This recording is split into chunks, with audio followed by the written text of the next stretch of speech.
There is a lot of noise in the Cape Town property market right now regarding the backyard revolution and the new R1 zoning. But if we look past the headlines, what we are actually witnessing is the institutionalisation of suburban Cape Town. The transition that began on the 1st of September 2025 isn't just a policy shift, it's a structural change in how we define residential value. To understand where Cape Town is heading, we have to look at international precedents. We are seeing a global trend of upzoning to solve the housing crisis. Look at Auckland model in New Zealand, where they removed single-family zoning across the city. The result was a massive surge in housing supply that actually stabilised rental prices. If we look at Portland, Oregon, where their missing middle legislation allowed for fourplexes on almost every residential lot. The lessons from these global cities is clear. Supply follows rights, but quality follows professionalism. In those markets, the developers who succeeded weren't the ones doing DIY backyard projects. They were the ones who treated these similar sites with the same institutional rigour as high-rise developments. At Spectrum Realty, we've spent years developing large-scale precincts like Urain Retirement Village and Villa de Mer. From that vantage point, I can tell you that the city's decision to grant automatic rights in 194 designated areas in Cape Town's version of these global success stories, by allowing up to 4 units as a primary right, the council is effectively de-risking the missing middle of the housing market for private developers. However, the clarity the market needs right now is this. Automatic rights do not equal automatic feasibility. High-density urban infill, whether in Portland or Pinelands, requires institutional-grade precision.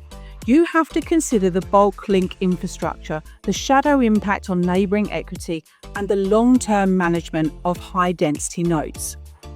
When we execute this properly, the picture of Cape Town changes entirely. We move away from the informal backyard model and towards what I call the integrated suburban precinct. Now imagine a suburb where property values aren't just protected, but enhanced by architectural consistency and professional management. In this gold standard scenario, we see high-quality, sustainable micro-apartments that look and feel like a natural extension of the primary residence. These aren't hidden units, they are premium assets that offer dignified living for young professionals and students situated within walking distance of transport hubs. For the homeowner, the picture is one of long-term financial resilience. By applying the same standards we use at Bahrain, we create a diversified income stream that actually increases the resale value of the earth. For the city, it means a more vibrant, inclusive and tax-efficient urban core that can afford to maintain its infrastructure. This is why we have structured Spectrum Realty as a full-service real estate powerhouse.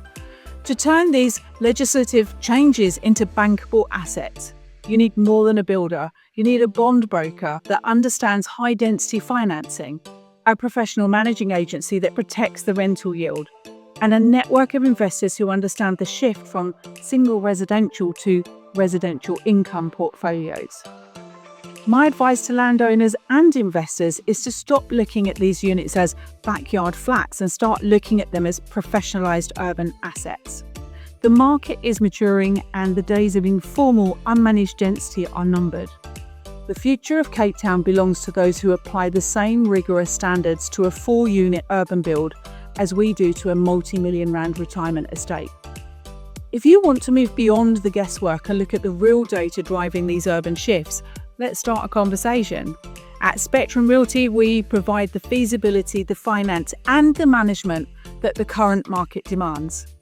Like this video for a more high-level briefing on the Cape Town landscape and subscribe to stay ahead of the urban curve.